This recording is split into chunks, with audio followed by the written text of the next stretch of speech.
How's it going, everybody? Thank you so much for tuning into this video, and as you can see here in East Tennessee, it is a little shitty out. But it is not as bad as some other places, and recently I have been getting a lot of questions regarding the little plug that is on the side of your engine block and what it does, what is it used for, stuff like that. Or I've also gotten more questions about, alright, I replaced all my glow plugs, all the wires are good, the glow plug controller is working just fine, but still yet I have a hard time starting my truck in the middle of winter. It is January, so it's cold outside. So today we'll be talking about the 6.5 block heater and what it does, where it's located, and why some of you may be wondering, as far as the new owners, why there is a little plug that hangs out either by the bumper or down by the differential. So we will go into what is a block heater.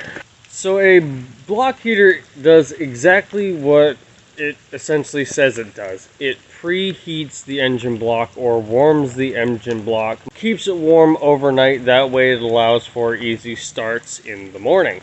What the little block heater is doing, it is heating the coolant that is all throughout the internals of the engine block and the head as well. How it does this is it basically has a 120 house plug that you run an extension cord out to your pickup, and you plug it into your house or your apartment or wherever you're at.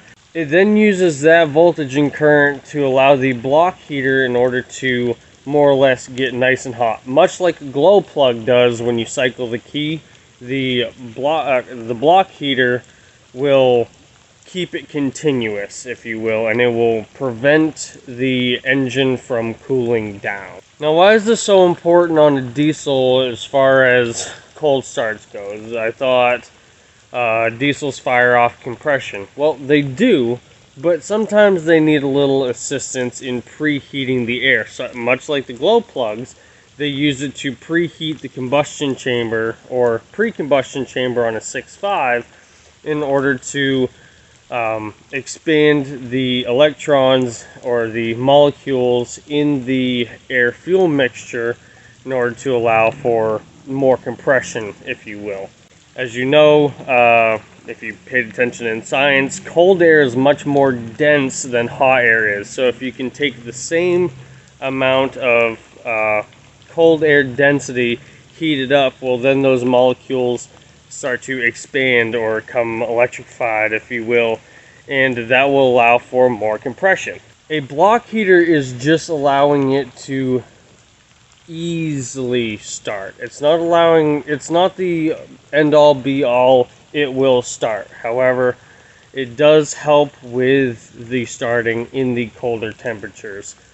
Diesels do not like to be cold. They hate starting cold, and sometimes they need a little assistance. Now, some people may argue, my truck starts just fine in the winter, and just because all my glow plugs work. Well, trucks have their own quirks no matter which one it is. You could have a good 6.5, you could have a bad 6.5. You could have a good 7.3, you could have a piece of shit 7.3. It doesn't matter. Some trucks just have a little more quirks than others that we need to address and figure out. So in a nutshell, a block heater is just keeping the engine warm in order to allow for easier cold starts. And it is essential, especially in the northern Canadian climates, that in the winter that you plug your truck in or you're not making it to work on time. So where is the block heater located? On my truck, and as far as most 6.5s, you can see that little plug right there on the driver's side of the engine, and it is just below your exhaust manifold. that is your block heater, and you can see the little cord coming off it. If you are having a hard time locating the plug-in for your block heater, follow that cord. As you can see, mine is right here. And the easiest place that I found to store is just behind the bumper. You can see that you can just kind of tuck it down in there, and when you're not using it, it's not dangling down or anything like that. Over here on the wife's truck, it is in the exact same spot right there, and hers is actually a little more easier to see because I was able to clean up the wiring and get some stuff out of the way. Of course, her plug is right here hanging down.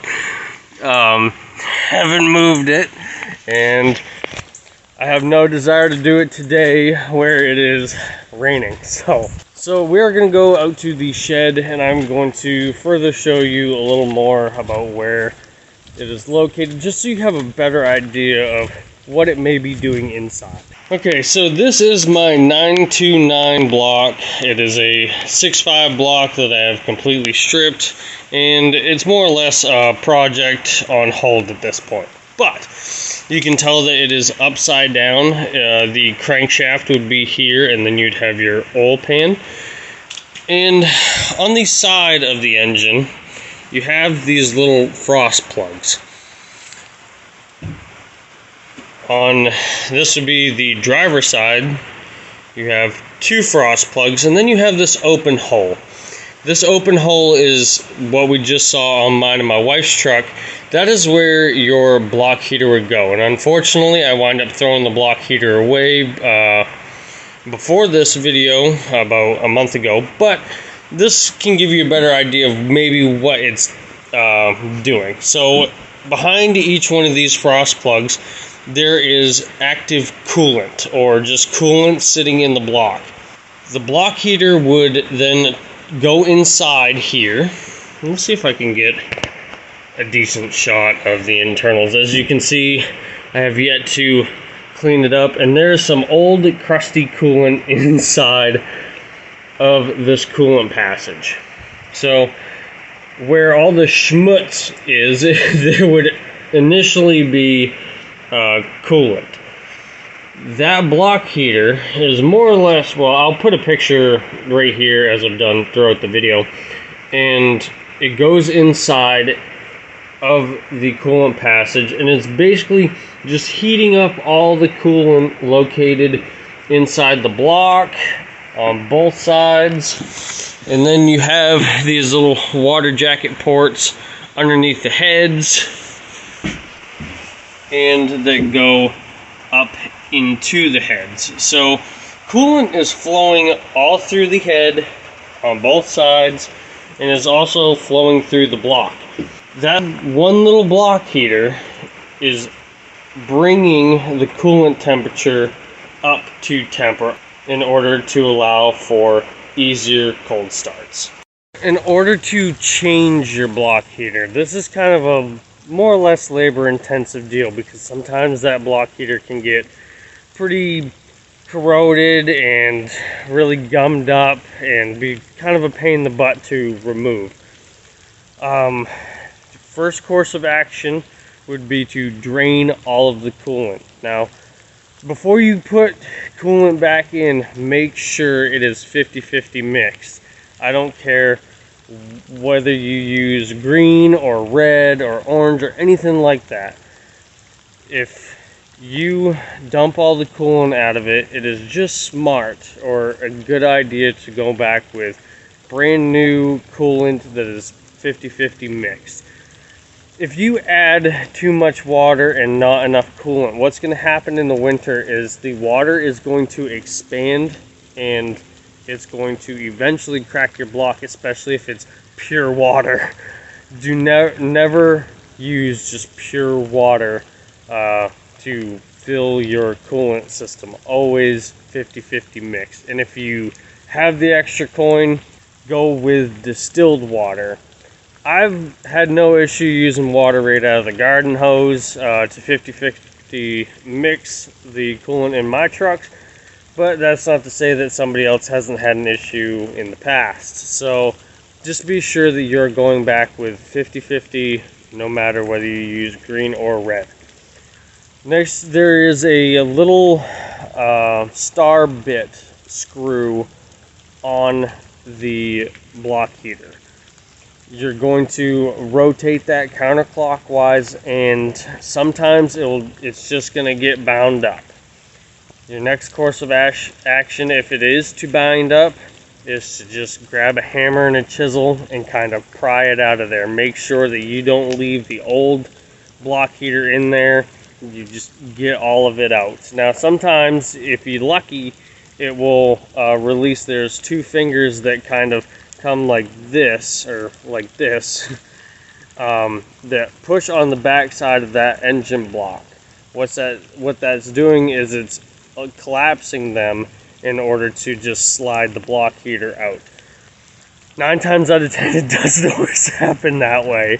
So what you're going to want to do is just try it, see if you can get it out, and it will result in just using a hammer and a chisel. These trucks are 20 plus years old. That block heater probably has never been changed, and you are going to pay hell in order to get it out. So that's all the advice I can really give you on replacing them. Remove all of the coolant from the engine block and the cooling system itself. Take your time, be sure not to score up the engine block at all, and get all of the old pieces out, and then put the new one in after you've cleaned up the mating surfaces. So I really hope that I was able to help some of y'all new guys to the 6.5 world figure it out. If you're running into cold start issues and stuff like that, please let me know in the comments below if this was helpful to you, or if it was more or less refreshing. As far as, you know, nobody has really gone into detail. If I'm missing anything, please let me know in the comments. I would like to hear y'all's coldest cold start. Whether you had to plug your block heater in when it was more or less like just 30 degrees out, or, you know, I want to hear your cold start experiences. Did you know that the 6.5 has a block heater?